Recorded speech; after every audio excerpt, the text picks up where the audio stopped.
and you also just said it even just now, it's hard to talk about your feelings sometimes. Why would you say it's hard for you to talk about your feelings? I know you say you grew in a household where it's hard to talk about your feelings, but what do you feel if you said, I'm upset, this upsets me? To my parents or just out loud in general? In general, because I just said I feel like the pattern where you seem uncomfortable in a general sense. It doesn't really, I don't know, it just kind of, it makes me uncomfortable. It doesn't scare me or anything. It's almost like why would anyone really care, you know? Okay. So you feel like no one cares how you feel? Kind of, yeah. You seem upset. Yeah, I guess I never realized that. How do you feel right now being like that, being open about this? It hurts, but I guess it's good to know that like that's where this stuff is coming from. Okay. Or at least like partially. I don't know where it's coming from, but I never realized that I was doing that. Okay. So let's go back real fast on the word topic. When you said you were feeling drained and you said burnt out and you said just exhausted, that you couldn't keep up with social relationships and you just felt withdrawn. Do you see any sort of correlation between how hard it is for you to kind of open up to people and also these feelings of being withdrawn? Do you think there's a correlation? I've always been able to like keep friends. So, okay. But I don't know that they're like very deep friends. They're most like surface level type of friendships, which I'm more comfortable with anyway. So not deep, secure relationships. Just like not like we don't go into like insecurities and stuff. We just talk about like, hey, how's your day, type of thing. So, but yeah, I have a lot of friends, but not a lot of close friends. I guess that's what I'm trying to say. So the few close friends you do have, what brings you guys to be so close? Well, I don't have too many like super close friends, but yeah. I guess I do have one friend that I'm pretty close with. It's like my husband's friend's wife, but yeah, she's pretty. She'll talk to me about stuff. Is she open with you? Yeah, very. Okay, and that kind of helped you feel more closer. It's easier to talk to her. Right. So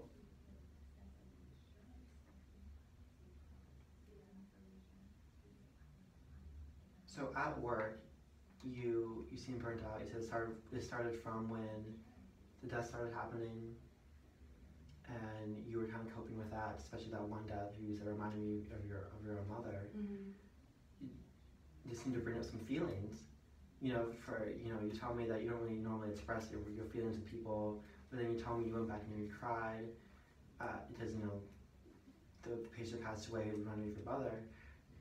Do you think this brought up some feelings of that you don't normally express?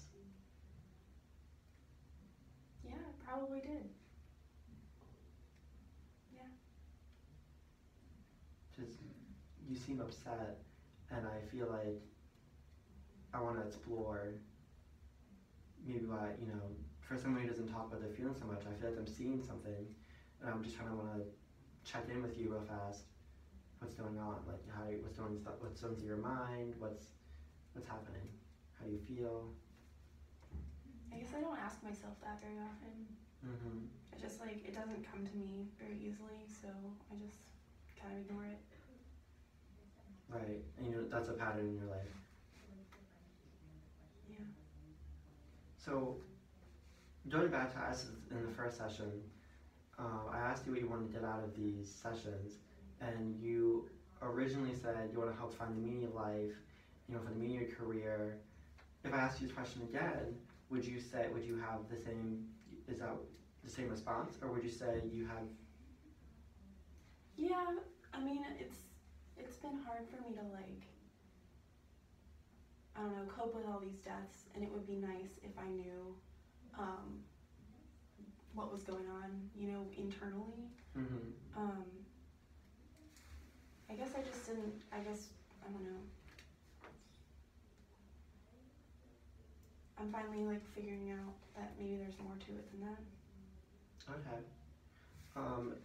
So let's go back to that original topic of meaning of life and meaning of your career. I still remember from the first session, there was a slight incongruency of how you said you're questioning if life has a meaning, but then you said your job has a positive impact on people's life.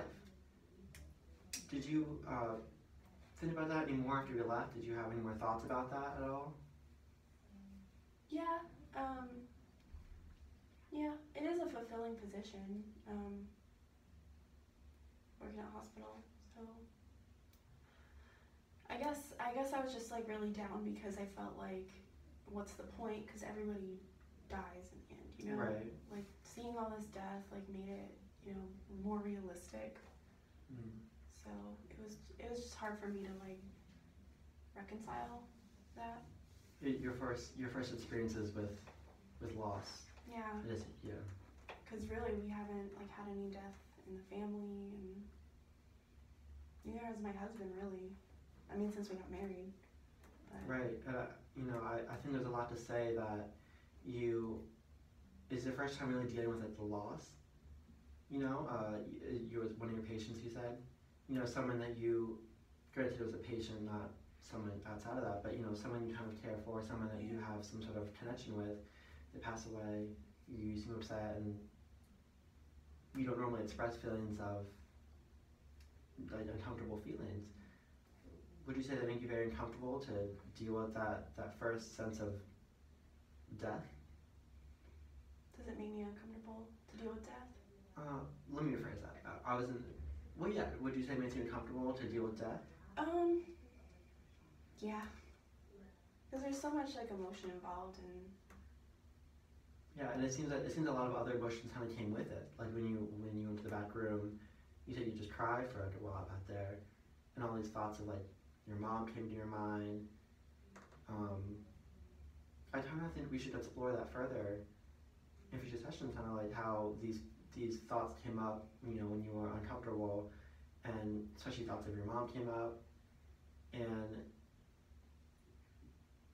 how I sort of noticed you said these feelings came up when you first dealt with death, and that's when you started feeling kind of burnt out, and it's also when all these emotions just came flooding out, and I feel like we should further explore that.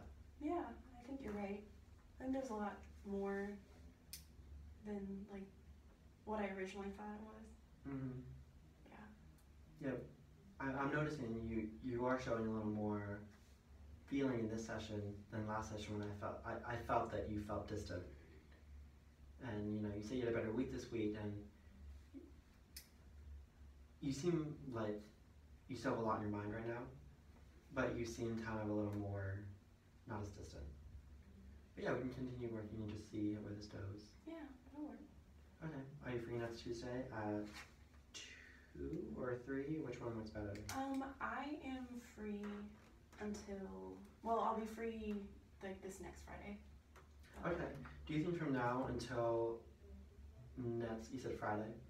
Now until next Friday that you could do a little homework time for me? Sure.